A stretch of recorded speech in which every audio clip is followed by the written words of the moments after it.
Troisième vague, effectivement, une fois qu'on a compris ce parcours client, une fois qu'on a compris ce que l'on pouvait faire avec les données, l'enjeu aujourd'hui, c'est de créer, d'amplifier, vraiment c'est une belle expression, les offres de services.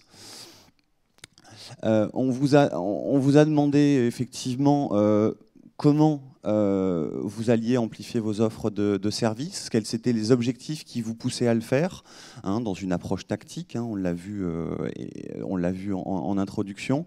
La première réponse que vous apportez, c'est se distinguer des concurrents actuels. C'est très bien, effectivement, la différenciation, c'est un des gros enjeux sur le marché. Mais seulement en second, dans un contexte de transformation digitale très orienté autour du client, finalement, seulement en second, vous dites répondre à la demande de la personnalisation des clients. Vous êtes d'abord dans une logique de compétition qu'on retrouve dans d'autres items, mais cette orientation client, se rendre indispensable au client, augmenter la satisfaction client, aujourd'hui ressort clairement dans l'enquête. Ensuite, on vous a posé la question avec quel type de partenaire, une question extrêmement intéressante aujourd'hui parce qu'effectivement les écosystèmes bougent vite. La petite vidéo d'introduction était sur ce plan extrêmement intéressante. Très largement, vous nous répondez aujourd'hui, pour développer les partenariats, aujourd'hui, on est extrêmement friand de relations partenariales avec les acteurs de l'économie collaborative, que ce soit dans le logement, l'automobile, etc. Cette économie participative et collaborative, très largement plébiscité par 47% d'entre vous.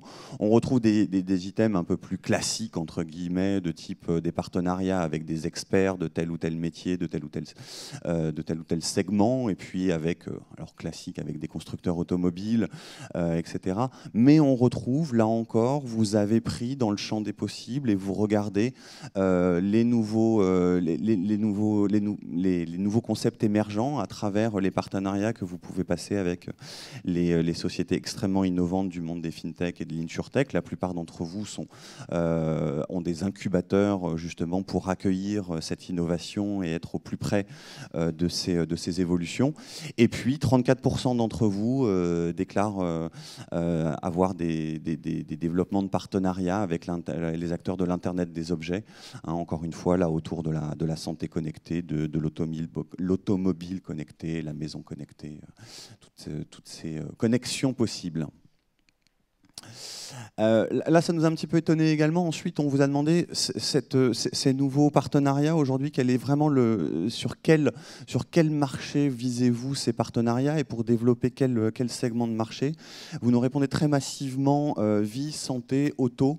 Et il y a un énorme gap ensuite sur dommages, réassurance, assistance, seulement 3%. C'est vrai que c'est des chiffres qui nous ont un petit peu étonnés. Gilles, peut-être tu peux nous donner un éclairage. Oui, je pense que l'assistance a été incluse dans l'auto. Très probablement. Enfin bon, en fonction de comment a été posée la question, comment elle a été comprise, très certainement il y a un biais, je pense. Mais on en reparlera tout à l'heure, notamment avec nos témoins. L'assistance a très clairement le vent en poupe. C'est un élément de différenciation et de valorisation des services à l'évidence.